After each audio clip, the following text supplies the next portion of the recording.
Hey everyone, Stefanie here from Yoga with Stefanie. This is my first YouTube video. It's just going to be a quick little tutorial on practicing tripod headstand. I decided to do a first video for my friend Alex, who was looking for some pointers, and I wasn't finding a way to share a good quality video that was more than 2 minutes. So here we go, my first attempt into YouTube. With practicing tripod headstand, I thought it'd be a great one to share with everyone, especially during these quarantine times. A lot of us are stuck at home doing our own yoga practice, our own fitness.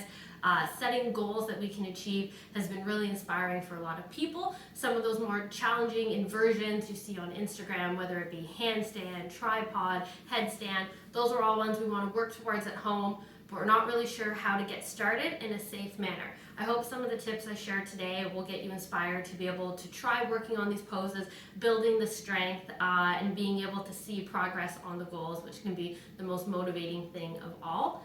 Tripod headstand, like any inversion, can definitely be a scary one, especially because not only are we inverted, but we're also not supporting the neck at all when we're there. We've got the hands out to the sides like this. However, the neck isn't completely unsupported. We have a great system of muscles that are going to be working. The most important and strongest ones are our shoulder girdle. That is going to be locked in place, keeping the neck supported the most. We're also going to be using the delts through the arms and shoulders, helping support the muscles underneath along the shoulder blades and back, and wrapping around the ribs as well. All of this, the main shoulder girdle area, is what's going to be locking and supporting the neck and the head. In any inversion though, it's not just the upper body, that lower body is lifting, so the core is going to be ultimate as well in keeping that support. And not just the abdominals, but the pelvic floor as well. That will really help find that true center line, keeping the hips over top of the shoulders and the head.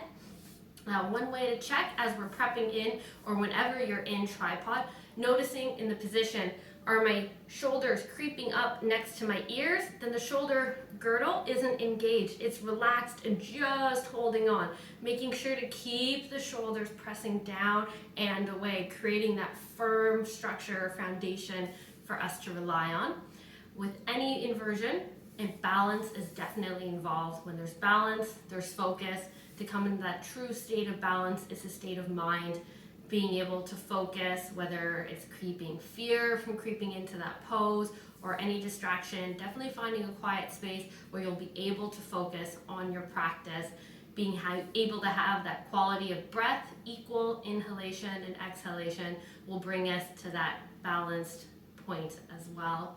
So when we're going to get started into our tripod headstand, the first few poses that I'll demo here, I recommend trying away from the wall. I am set up for the wall for when we go a little bit further, but I encourage with these ones, we'll be very close to the ground if you are worried about tipping, but they're all going to be about building strength and the foundation of the pose before we even think about lifting the legs up.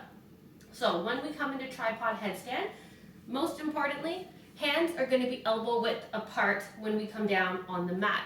To be able to know that for sure, grab the arms, cross the forearms, hands to opposite elbows. Plant those down on the mat, pivot the arms out so they're parallel to each other. Now we know what shoulder width will be. Slide the hands back to where the elbows were. Now, coming forward, we're just going to be doing kind of a mini push-up here to be able to really feel all of those different muscle groups working. It can be a lot to try to focus on once we're upside down. So this way we'll be able to work on which muscles we need to contract and engage before we're worrying about our whole body being upside down. So toes can curl under. We're going to bow forwards coming down. Top of the head resting on the mat. It's going to be that nice flat spot on the top of the head where if you ever played soccer, where you typically would take the header for the ball, not on the front of the head so that the neck's cranked back, not rolling too far back that the chin is tucked, just on that sweet spot, flat spot. And then try just hovering the head up off the mat, feeling the elbows drawing in, shoulder girdle engaged, core lifting a bit, and then push up, maintaining that engagement through the upper body. Let's do it twice more. Lowering down, just finding that control and that strength, lifting back up. Fingers are gripping into the mat as well. Once more, lowering down, head just hovers, and then lifting back back up. We can practice that for a while before actually getting inverted as well, just to get used to that sensation of the full upper body engagement. Once we feel that the strength is there, we can begin to start with the pose. We'll do a similar entry, lowering down onto the top of the head. Ensure that core engagement is happening, pulling in the belly, almost rounding the upper back a little bit. Lifting the knees, starting to walk the toes in. If flexibility allows, the thighs coming close to the belly, come up onto the tiptoes and do a little lift. Into our mini tripod headstand, staying here. Or if the knees are bent as we walk the legs in, we can, for a bit of added stability, walk the knees up onto the back of the arms, tucking the toes towards each other in this little tuck position as well. If we're feeling strong in the tuck, maybe bringing one knee and then the other in towards the little ball, and then releasing the feet down. So those are two great variations. I would start with practicing away from the wall. Chances of rolling over are not very high, and if you do, you just somersault and roll out of it. So make sure you have lots of open space around you and a nice yoga mat or workout mat that you're practicing on. Once you feel the strength and stability in those two poses, you can think about starting to lift up into one of our other variations. So our first one would be through that tuck position. If you are going to practice next to the wall, I definitely recommend not being flat against the wall. Then we're always going to trust on that wall and start to limit some of our core engagement because we're resting on the wall. I recommend being a couple inches away from the wall so it is there to catch you, but you can really feel what that center line balance feels like, knowing you need to lift off of the wall. So we'll start out in that tuck position that we saw. So bending down onto the top of the head, shoulders are engaged, knees lift, walking the toes in, maybe coming just into the tuck position here.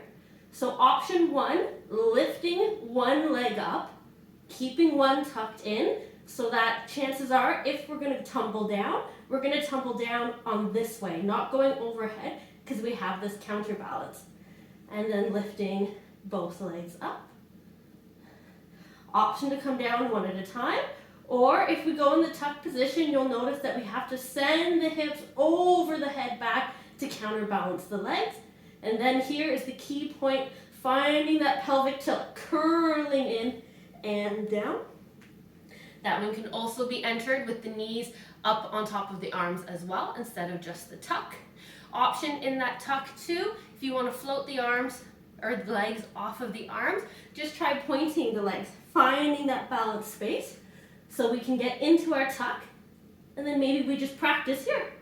Nice little strength drill, alternating is an option there as well. If we really want to work on lifting all the way up, then we can look at doing that full raised version. So coming down, placing, setting, walking in. This is one I like to call the L shape. So if we're getting braver and working away from the wall, but still worried about falling over, our L shape is great. We reach one leg up and then lift the other toes up off the mat.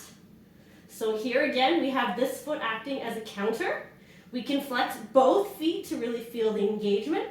Slowly raise the other leg up. Coming together. That pelvic floor is engaged, core is engaged, shoulders. And then again, lowering one leg and then the other, and we come down.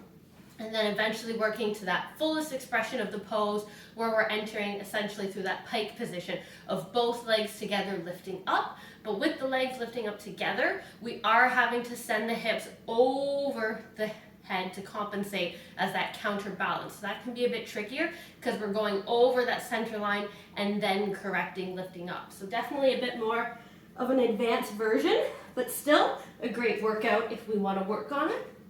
And coming up and down, depending if you have the balance there in the moment or not.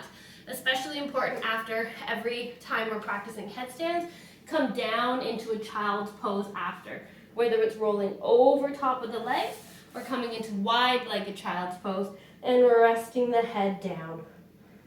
Just giving the body opportunity to rest there, letting the blood flow back into the rest of the body, letting the breath calm, and most importantly, letting the shoulders relax as well. Really see if we can focus the breath into the shoulders, let them relax after the pose.